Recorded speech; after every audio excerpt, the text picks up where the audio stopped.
This is Red Carpet Fly's News on the Fly, bringing you daily, unique, and interesting entertainment, celebrity, and luxury news. Before we get started, you know what to do. Like, follow, and subscribe to Red Carpet Fly, and hit that notification bell so you don't miss a single News on the Fly episode. Before we hop into these headlines, I would like to recognize some of our fallen stars. Rest in peace, PnB Rock.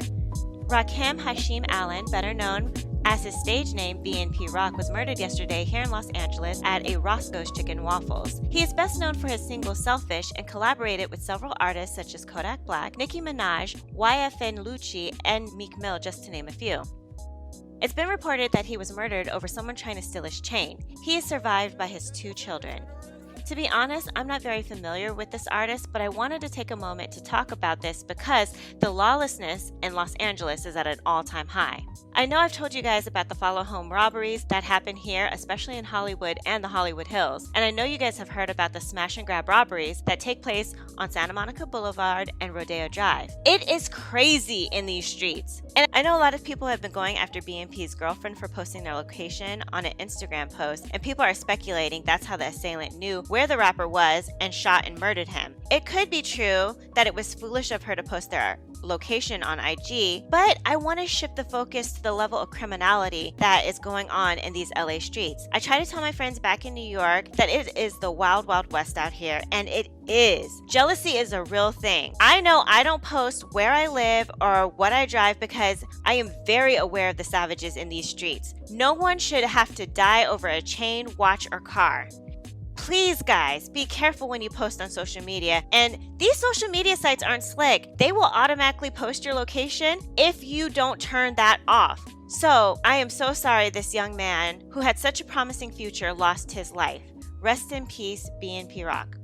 In some happier news, last night was the 74th Primetime Emmy Awards, and celebrities were suited and booted for the evening. There were a lot of beautiful dresses walking up and down that red carpet. Congrats to all the winners last night, especially Cheryl Lee Ralph, who won Best Supporting Actress in a Comedy Series. I met Cheryl before, and she's such a fun and loving person, and she's been in the business for a long time. So this award was very well deserved. Also, shout out to Lizzo for winning an Emmy and Outstanding Competition Program for her show, Watch Out for the Big Girls, dethroning RuPaul's Drag Race. Lastly, congrats to Jennifer Coolidge, who won her first Emmy for her role in HBO's White Lotus, which is a good show, by the way. She won Best Supporting Actress in a limited or anthology series or movie. Again, congrats to all the winners.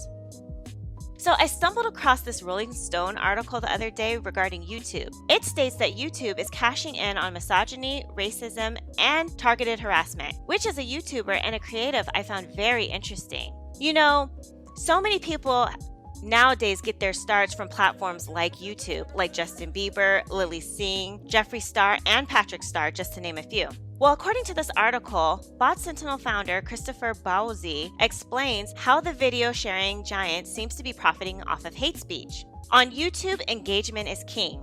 The platform, which thrives on its dual status as both a social media network and a news space, pays creators handsomely for making videos that get large amount of views and interactions from any given audience. To keep the worst out, the sheer influx of content is moderated with a series of community guidelines that are intended to make YouTube a safer community while still giving creators freedom, according to the site. But in a new investigation by the research firm Bot Sentinel, found that at least 24 YouTube channels with flagrant policy violations were allowed to continue posting without censure from YouTube moderators. Even more alarming, they're still getting paid. Bot Sentinel founder Christopher Bowsey tells Rolling Stone that the report uncovered a pattern of unchecked hate speech, misogyny, racism, and targeted harassment singularly focused on famous and identifiable women. The most mentioned women in the channels were Meghan, Duchess of Sussex, and actress Megan Hurd, both of whom have remained extremely vocal about the long-term mental and emotional effects of targeted harassment. In a review of just 5 single-purpose hate channels focused entirely on Markle, Bot Sentinel estimated that the channels received a combined combined $42,000 in monthly income payments. Since all of the videos run with advertisements, it's understood that YouTube also receives a share of the profits. YouTube is to blame, Boise tells Rolling Stone. A lot of these folks would not do what they're doing if YouTube was not rewarding them. And let's be clear here, they are rewarding them. When you allow these folks to monetize this content and you're the company that is paying them, at the end of the day, you're pretty much facilitating the harassment and the vitriol that we're currently seeing. Under YouTube's current community guidelines, the site prohibits malicious insults focused on famous or identifiable individuals or based on people's appearance or status like race or being a survivor of domestic abuse. But according to the report, channels that focus their content on reactions and opinions of Meghan Markle and Heard are often allowed to post defamatory content entirely unchecked. Others employ deceptive practices like including thumbnails that don't correlate to a video's content in order to get past the moderators. According to the report, these channels aren't slipping under the radar. They're commonplace. At least 29 YouTube channels were allowed to monetize content that contained harmful, defamatory, and threatening language toward Markle. An additional 22 channels posted at least 30,000 videos that made up 80% of all negative anti-Meghan titles on YouTube, like Booed at Buckingham Palace, Meg Puce with Rage as mourners screamed loudest boo, Meg back as Queen's dead, and She's unwelcome. Cashing in on the public's morbid fascination with the Johnny Depp trial, one creator made 128 videos making hurtful comments about Heard's body and defamatory claims about her testimony in the trial.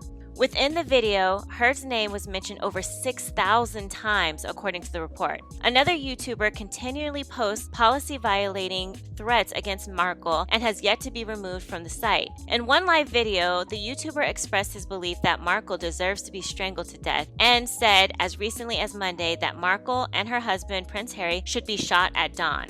Boise tells Rolling Stone that he personally reported the videos multiple times to both YouTube and an individual at Google, but the videos have remained up. Less than an hour after the request for comment on multiple specific videos, YouTube pulled at least 2 videos down for violating the site's policy on harassment and bullying. I think a platform as big as YouTube with billions of views, they have a responsibility now, Boise says. You know, this is not 1999. This is not the early days of the internet. A lot of folks consume their news on these platforms. And whether it's YouTube, whether it's Twitter, whether it's Facebook, they have a responsibility now to protect their users from some of this toxic stuff that has been put out there. And if they're not willing to do that, we need legislation to push them in that direction. This article is interesting to me because I do know from my very own analytics that my Meghan Markle content gets more views and interactions than any other content I place on my YouTube channel. I like Meghan Markle, although I've been disappointed in her lately, but I digress. When I was reading this article, the first person or YouTube channel that popped into my head was Kevin Samuels. Personally, I believe that the content on his YouTube channel was misogynistic and his channel blew up. Sometimes, you wonder why people are drawn to these type of channels, and I believe that there's a lot of psychology behind why people are drawn to negative channels, which I'm not going to get into. But there's a reason we see so much negativity on things like TV and social media, and it's because that's where the money is. The stats are telling these companies that that's what you, the audience, want to see. Like I've always told you guys, follow the money if you want to make sense out of a situation. All I know as a YouTube creator, and in my experience, if you just chase the numbers and the stats, I believe your content is going to more than likely be negative. I could be wrong, but that's just my observation. What do you guys think about this? Does trash sell? Now, this is another story I saw about a week ago, but I didn't get a chance to report on it, but I thought it was really interesting. So paleontologists are furious at the ultra-rich for buying multi-million-dollar dinosaur fossils as showpieces for their mansion. I have to say, I've been saying this for a long time, that it is wrong for wealthy people to be in the possession of ancient or important artifacts, ranging from the original Bill of Rights to dinosaur bones. This is the fault of capitalism. Everything has a price, right? Well, according to this Luxury Launches article, the recent boom in the market for dinosaur bones by art collectors, celebrities, and others has led to this outburst amongst paleontologists. This paleontological Pandora's box was opened last month when a 10-foot-tall Gorgosaurus skeleton was sold for $6.1 million to an anonymous bidder at an auction.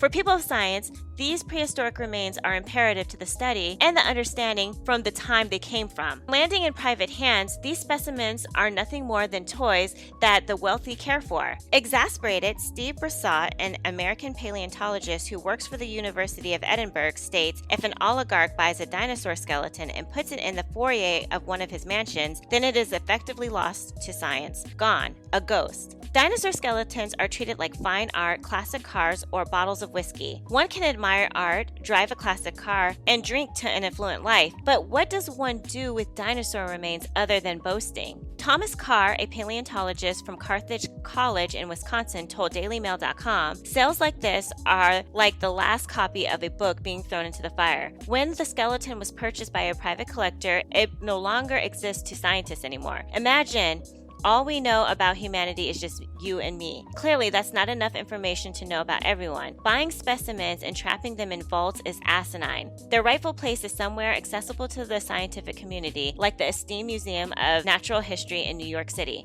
I totally agree with this sentiment, but again, I digress. Sotheby's Senior Vice President Cassandra Hatton begs to differ.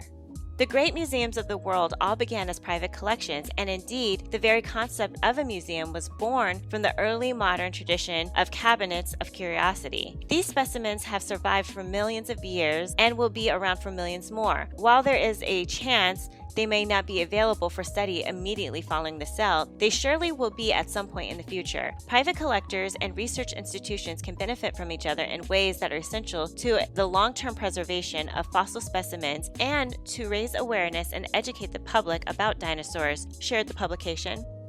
The obsession with dinosaurs and their cadavers is not newfound. As a matter of fact, it is not just dinosaur skeletons that people go after. After digging into the archives, it was discovered that in 2008, dinosaur dung was sold at a New York City auction for nearly $1,000. That's approximately $1,400 in 2022. The 130 million year old dropping from the Jurassic era dinosaur looked like a rock on the outside and a colorful mineral on the inside. It seems like the fascination with the world that was will never cease, even if it means spending thousands on dino dung. Okay, so I have no words for buying the dino dung. That's a little bit cray-cray. But where do you guys stand on this issue? I have already told you my position. I think specimens like this need to be in a museum and studied and open to the public to view, and not in a private collection. But the senior vice president of Sotheby's, of the famous auction house, has a point. A lot of things that we see in museums did come from private collections. I don't know, it's something about a person or a single family owning such artifacts that seem wrong to me. Let me know in the comments your thoughts. Anyway, that's it for today, guys. If you like to receive text notifications of when I post News on the Fly episodes or my celebrity red carpet interviews, please send a text to 917-502-4379 and say, I want to get fly text. Once subscribed, you will start receiving text messages regarding a News on the Fly episode or a celebrity interview. Also, if you have a business, product, service, YouTube channel, or social media account that you would like for me to promote on my channel, please email redcarpetfly at alexi@redcarpetfly.com to get rates for advertising. We're growing, guys. You can also find this podcast on Spreaker, Spotify, and iHeart podcast platforms. Just search for News on the Fly podcast. Lastly, please like, follow, subscribe, and share our YouTube channel, Red Carpet Fly, and also follow us on Instagram and Twitter at Red Carpet Fly. And until tomorrow, always stay fly.